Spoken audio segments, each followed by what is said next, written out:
गेले काही दिवस महाराष्ट्राचा काळ्या ऐशी इमान राखलेला आज तुमचा माझा भाऊ बहीण अस्वस्थ आहे. कधी दुष्काळ, यंदाच्या वर्षी अतिवृष्टी, 20 असा जिल्हा जिथे अनेकदा दुष्काळ असतो. आज त्या जिल्ह्यामध्ये अतिवृष्टी झाली आणि लोकांच्या शेतीचं नुकसान. एक तर विहिर नाही. महाराष्ट्राच्या जवळपास सगळ्या जिल्ह्यामध्ये यंदाच्या वर्षी अतिवृष्टी झाली आणि त्याचा फरक शेतीवर झाला. शेतकरी अस्वस्थ आहे.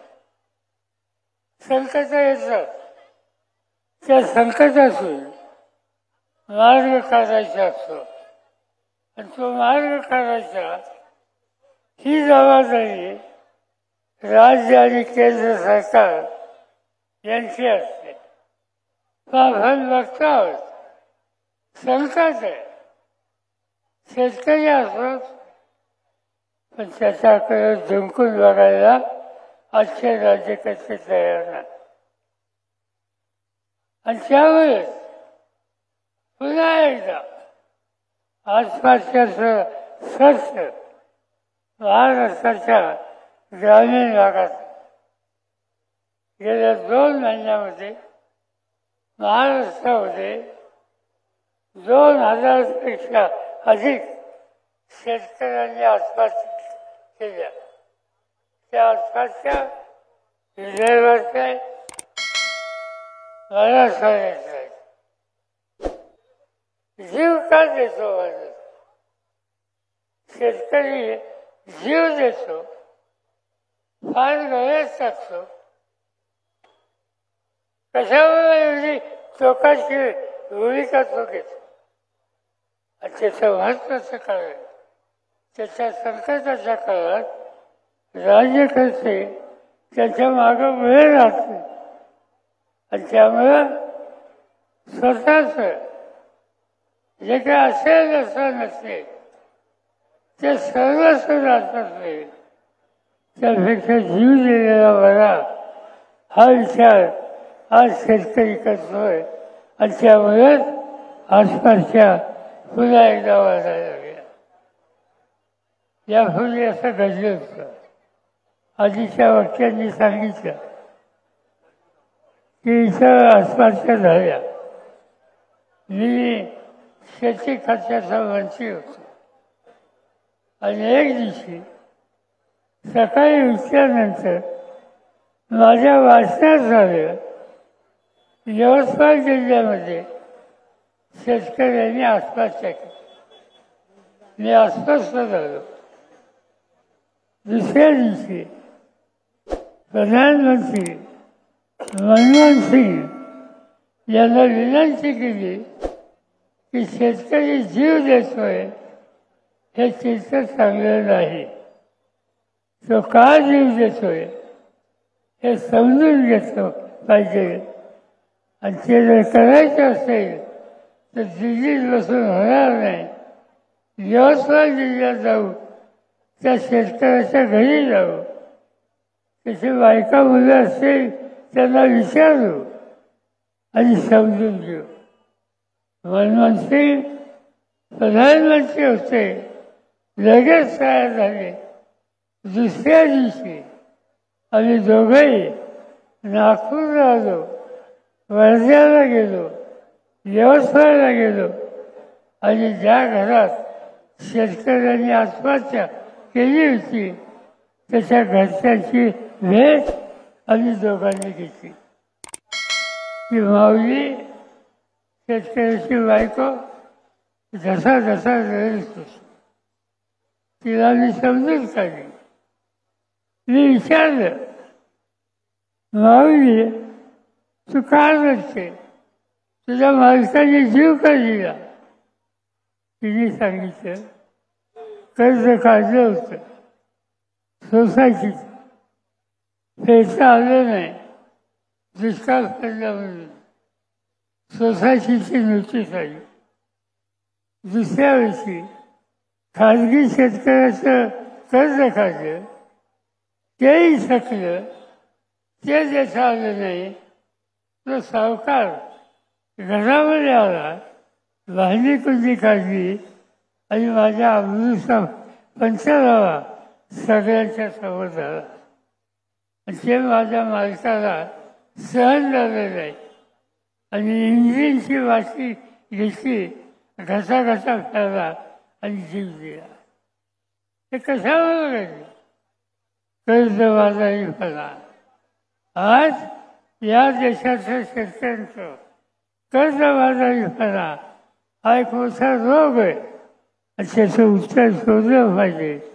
त्याचा अभ्यास केला. दिल्लीला परत गेलो आणि 10 दिवसाच्या आत संबंध देशात 70,000 कोटी कर्ज माफ करून टाकलं आणि एक नवा रस्ता हा शेतकऱ्यांना दिलेला. आज शेत करायची गरज आहे. आज काय दिसतंय? आज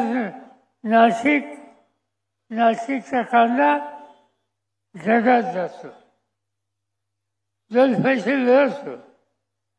शेतकऱ्याची इच्छा असते की कांद्याचं पीक चांगलं आलं, 2 पैसे मिळाले तर उद्या मुलीचं लग्न करेन, मासाची सोय करेन, मुलाच्या शिक्षणाची सोय करेन. तर आज काय दिसतं शिक्षण? आज कांद्याला किंमत नाही. कांदा निर्यात करा, त्याच्यामध्ये किंमत वाढेल. तर केंद्र सरकारने निर्यातीला बंदी केली. तुम्ही किंमत देत नाही, तुम्ही बाहेर विकून देत नाही, करायचं काय शेतकरी? त्याचा परिणाम आज कांदा उत्पादक हा संकटात आहे. 30 गोष्ट सोयाबीनची आणि 30 गोष्ट इतर शेतीची. ज्यांचं राज्य असतं त्या राज्य खर्चाला शेतकऱ्याचं एक दुखणं समजत नाही आणि ते समजत नाही म्हणून आपण बघ्याची भूमिका नुसती घेत बसलो तर आज 1000-2000 शेतकऱ्यांनी आत्महत्या केल्या. तो आकडा लाखात झाल्याशिवाय राहणार नाही आणि शेतकऱ्यांचा संसार उद्ध्वस्त झाल्याशिवाय राहणार नाही. आणि त्याला उत्तर शोधायचं असते तर या सरकारवर एक प्रकारचं दडपण आणलं की देवा भाऊ सगळ्या महाराष्ट्रात तुम्ही तुमचे फोटो लावले, शिवाजी महाराजांचं दर्शन घेतात हे तुम्ही देशामध्ये दाखवलं. शिवछत्रपती एक वेगळे राज्य होते, त्यांच्या राज्यामध्ये दुष्काळ पडला आणि दुष्काळ पडल्यानंतर शेतकऱ्याच्याकडे नांगरटीची व्यवस्था नव्हती. महाराजांनी काय करावं? शिवाजी महाराजांनी नांगराचा फाळ हा बसवण्याच्यासाठी शेतकऱ्याला सोनं दिलं आणि सोन्याचा फाळ त्यांनी शेतीची नांगरट केली आणि हे सांगितलं की हा बळीराजा हा उपाशी राहिला तर देश उद्ध्वस्त होईल आणि हा आदर्श शिवाजी महाराजांचा हा देवाभाऊ घेतील असं आम्हाला वाटत होतं.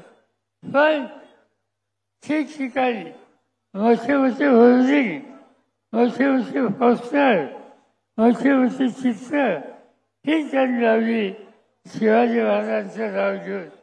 पण त्या बळीराजाच्यासाठी झुंकून बघायला तयार नाही.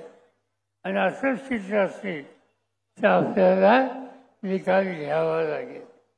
आम्ही सत्तेचा गैरवापर करत नाही, पण सरकार सत्ता हातात नसून दुर्लक्ष करत असेल तर बघ्याची भूमिका आम्हाला घेता येणार नाही. आणि ते करायचं असेल तर असताच शशिकांत शिंदे जयंतराव या सगळ्यांनी सांगितलं की एका ठराविक दिवसामध्ये तुम्ही हे निकाल घेतले नाहीत, शेतकऱ्याला मदत केली नाही, तर आज नाशिकचा हा मोर्चा ही सुरुवात आहे. ही सुरुवात इथे थांबणार नाही. तुम्ही दुर्लक्ष केलं तर हा मोर्चा आणखीन मोठा आणि उग्र स्वरूपात केले. हे या ठिकाणी मी सांगू इच्छितो.